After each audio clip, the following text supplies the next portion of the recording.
Scott, Gavin, thanks so much for speaking to us this afternoon. I'll start off with a really important question I'm sure everyone wants to hear the answer to. It's a World Cup at the moment. Question to you both, is it coming home? Gav, do you want to go first? Mine's really quick. Yes, I'll go first on that one. I think he is coming home. I think we've got a good chance. Yes, come on England, we've got this. Yeah. I'll be positive because you have to be positive in football. Yes, I think England can do it. It's not going to be what everyone thought after the first game, that's for sure.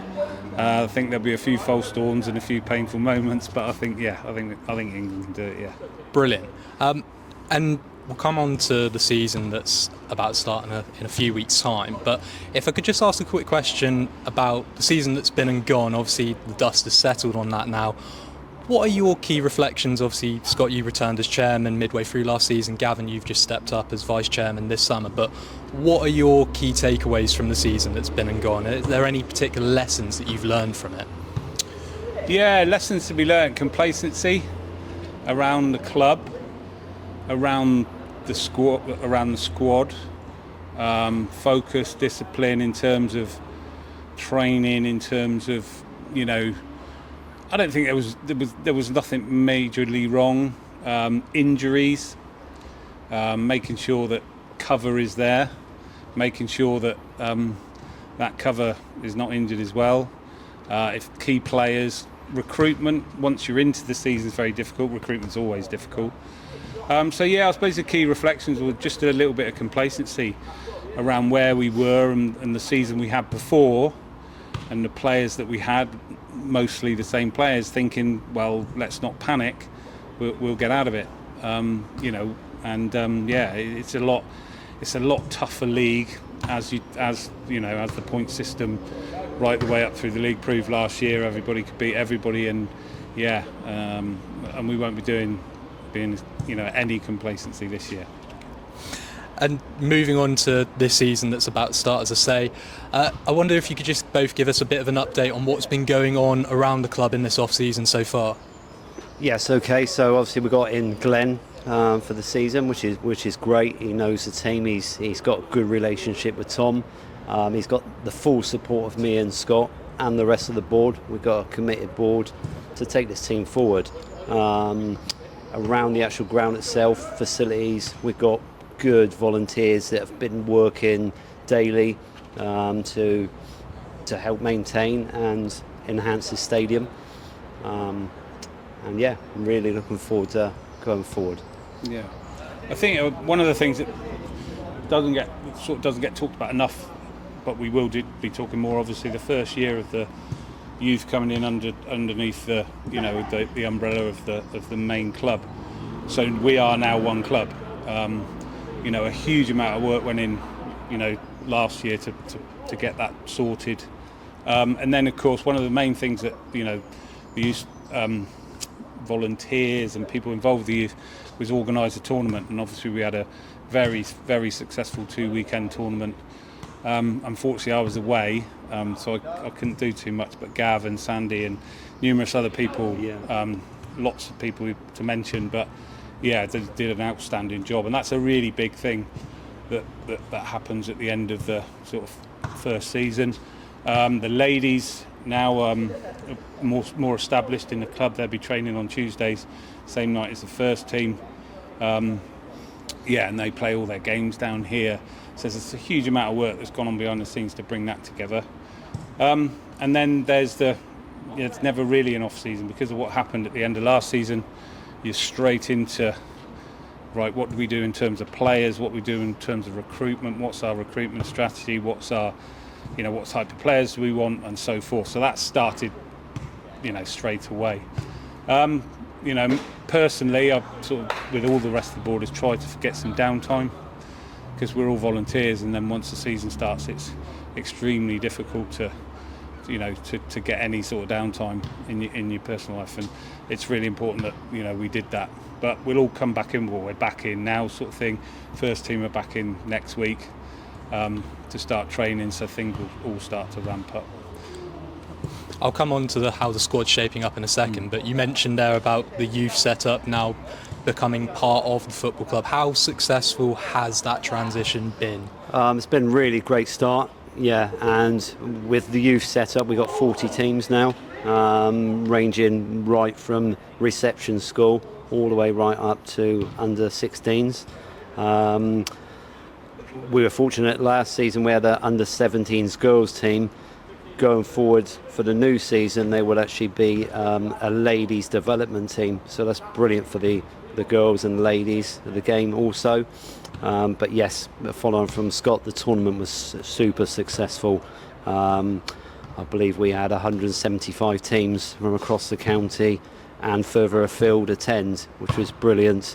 But the actual facilities are here. As you can see, it's a great setup, so we're trying to keep it more in-house, that most of them can train or play at the stadium on a weekly basis. Sure.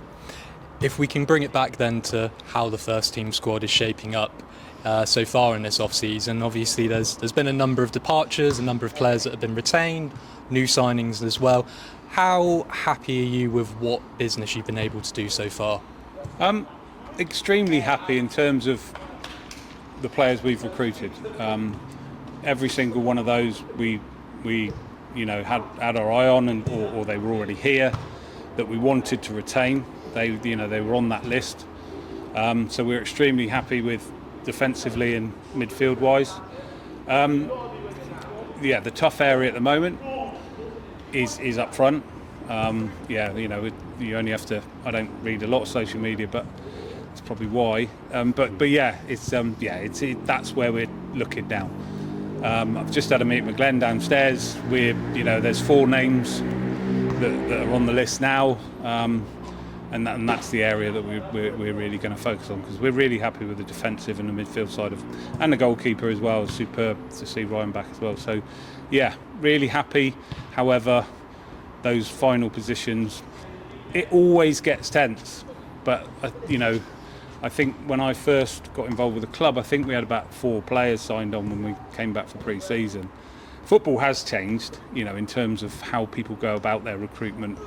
And in some ways, sometimes it can be a good thing that you jump in and you go, we did last year, we went, no, we've identified the people. Maybe they were brilliant, but again, were they good enough in the sense of what we were doing in terms of recruitment to get players in?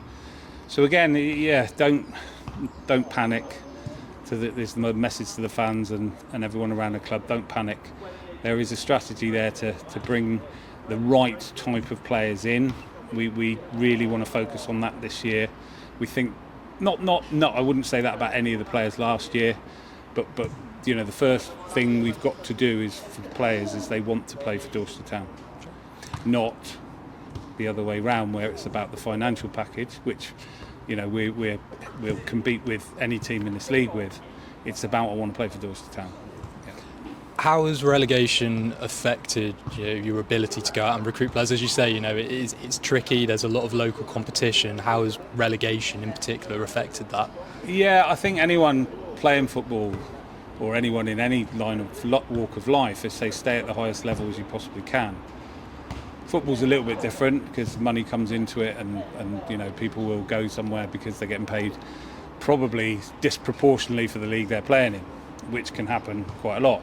So I think we that the finance side of things, it's more, I think for most players, it's more about I need to stay at step 3 or I've got an opportunity at step 2 rather than playing step 4. So that is a challenge, and you'd have seen some of the players that have left the club, they've had an opportunity to stay at step 3, so they've taken it, and you can't really blame them for that, in terms of ambition.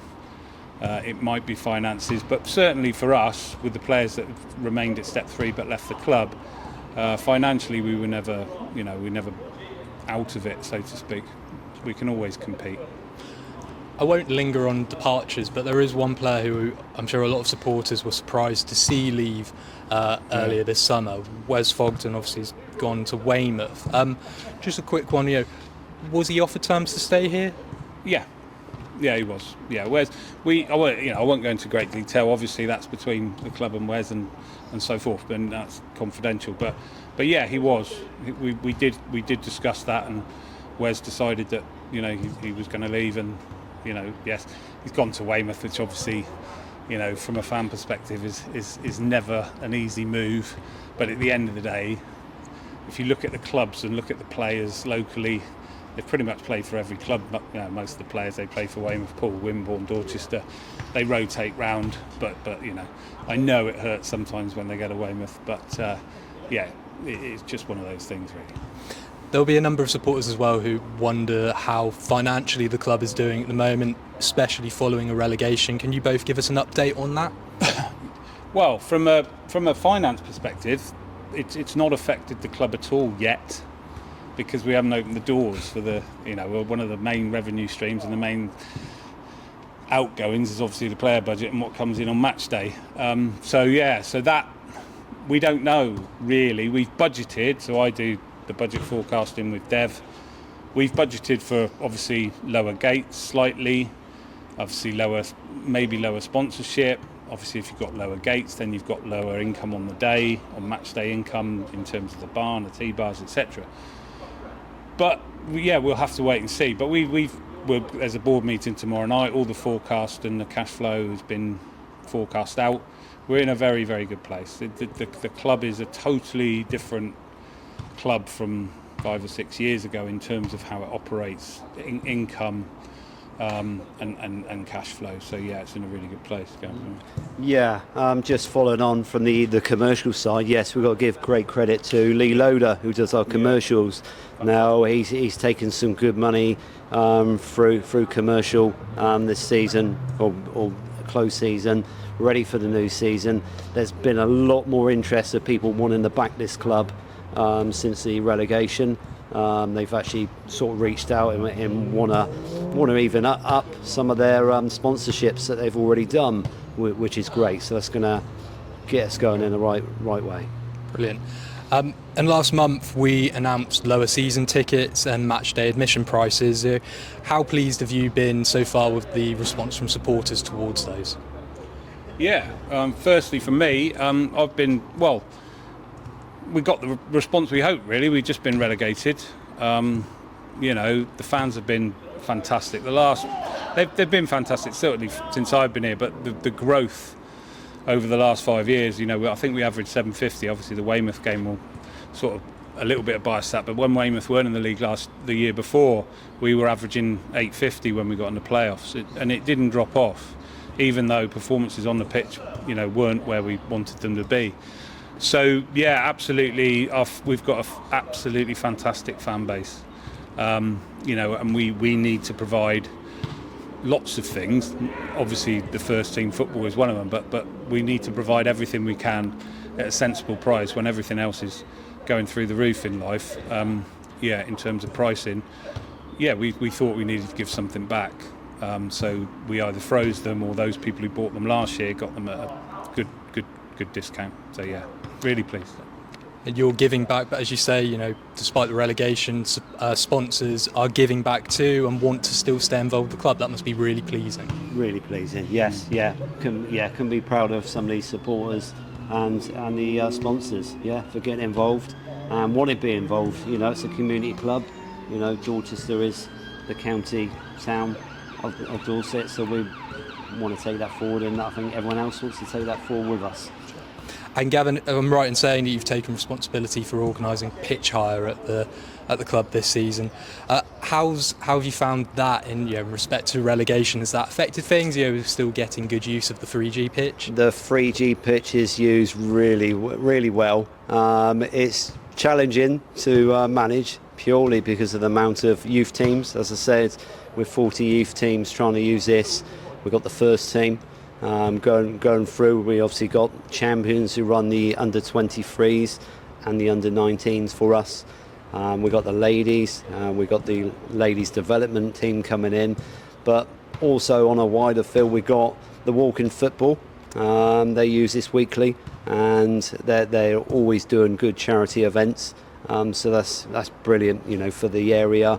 it's not about the finance there. It is about the bigger picture and what the charity is for and what we can get in. We got ability counts as well that also use the stadium on a weekly basis, and they've just won the Inclusion Cup recently, so great credit to them. And going back to the under-19s, they won the Youth Alliance League. So yes, we've got a great foundation here. Going back to the booking system, yes, we offer it out to the community basically, but we are a little bit stretched on space, and this stadium is used to nearly 10 o'clock most evenings. So yes, really challenging to the booking system, but enjoyable. And we asked a couple of CBS members generally if they had any questions, and they had the opportunity to send them in. I'll cover one or two of them here, but we've had one come in asking about whether the new PA system has been given the green light for the funding, and if there's a date set for when it will be installed. Can we take that one? Yeah, you can take that. Yes, so we got certification for that, which is great. Again, where we're all volunteers, obviously we're trying to work behind the scenes. So certifications come through. The funding is there, again, helped out by the supporters club, which is good, so that they're fully behind this. We have reached out to a local contractor to do the work. I believe we're just now waiting for the equipment. I believe that's the stage we're at. We're just waiting to hear back on supply. We would like it in for the start of the season.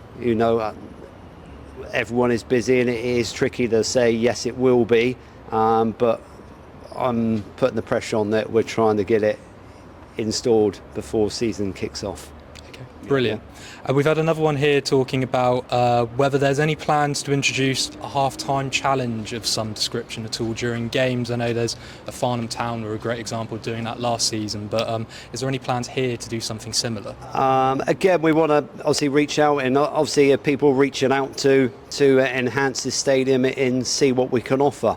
It is tricky being the pitch it is with footwear policies, and it's been talked about like penalty shootouts, etc. at half time. But that's something obviously we work closely with the safeguarding team just to make sure things like that can happen.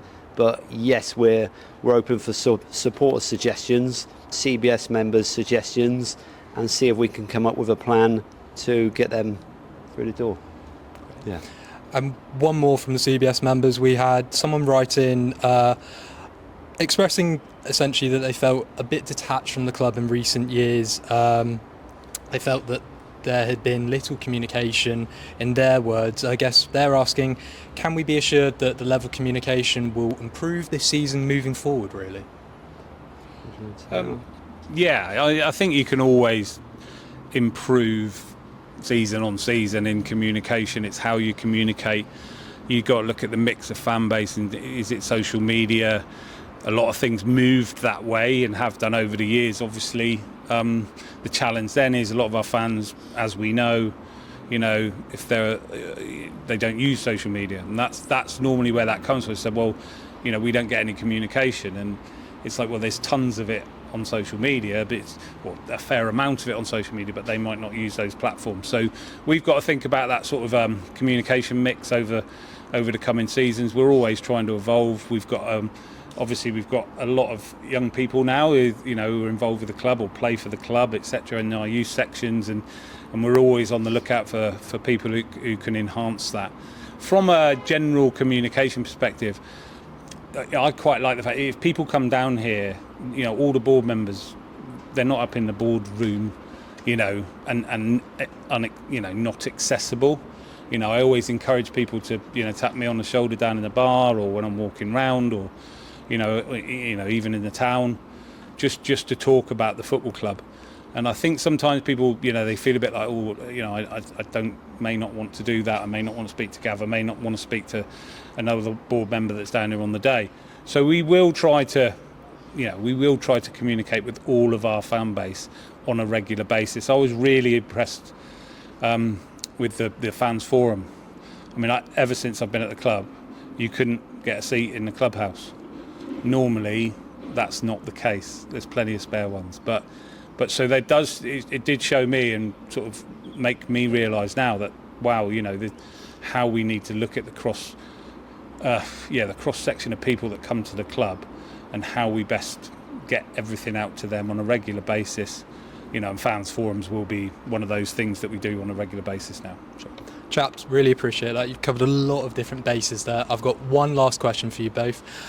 What would be your message to supporters ahead of the new season?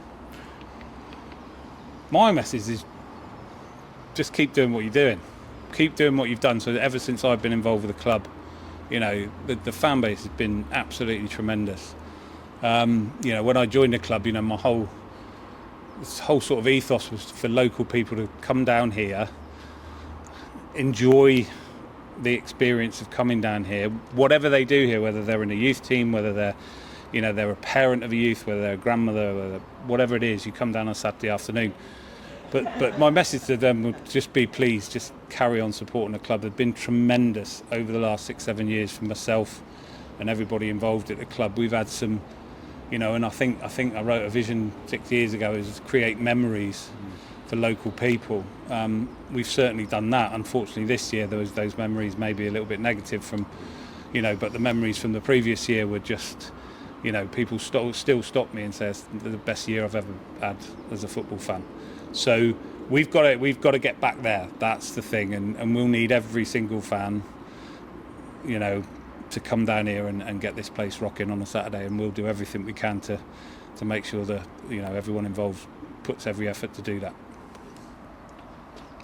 Yes, yeah, following from Scott, yes, it is, community club, so it's great to get everyone involved, from the mascots that I've been doing last season, been fortunate enough to be involved in the youth, so the more youth have come in down here on a game basis, bring in, families, parents, grandparents, friends, and it's just that great community feel that we're getting, so just encouraging, keep doing what you're doing, come along and support the Magpies. Guys, really appreciate it, especially in the heat today, so thank you so much. Well, yeah, and then the next grant will be for the air conditioning to be fitted. Absolutely. All right, cheers. Thank you so much.